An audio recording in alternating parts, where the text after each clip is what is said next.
現時咧 AI 啊、人工智能啊都發展得非常快嘅。咁而我哋嘅非高等教育咧，希望可以向司長了解一下咧。而我哋非高等教育嘅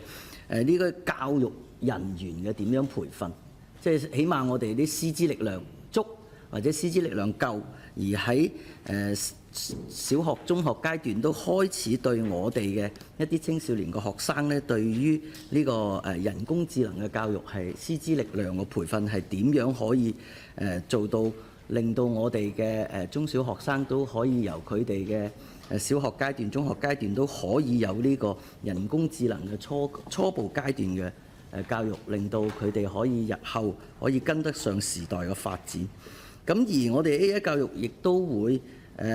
會唔會同一啲科研機構啊，或者係一啲我哋而家內地嘅一啲企業啊進行參訪同交流，等到佢學生可以實地咁去了解到學習到我哋而家人工智能嘅發展，或者我哋國內地科技發展嘅一啲嘅需要。咁另外一方面咧都幾關注嘅，我哋現時咧我哋校園啊，咁我哋見到好多學生即使喺酒樓啊、餐廳啊，或者係公園嘅時候，或者係一啲屋企啊，都經常拎住手機打機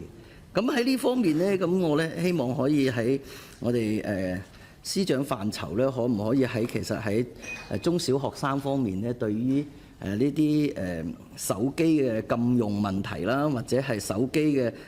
點樣去教導家長去降低佢哋學生使用手機打遊戲機啊，或者呢啲上網嘅一啲嘅情況，因為咧佢哋網絡成癮咧，其實對於青少年嘅佢哋嘅學習啊、閱讀啊，其實都係有傷害嘅。所以喺呢方面咧，希望司長可以介紹一下。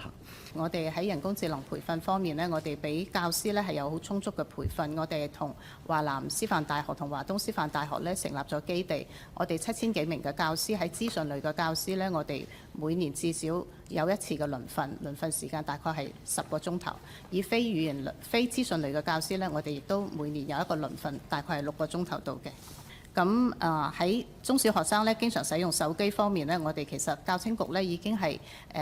做咗一個指引，亦都咧係資助學校咧有專門去存放呢個手機嘅手機櫃。咁喺呢方面咧，我哋繼續同學校保持呢個溝通嘅。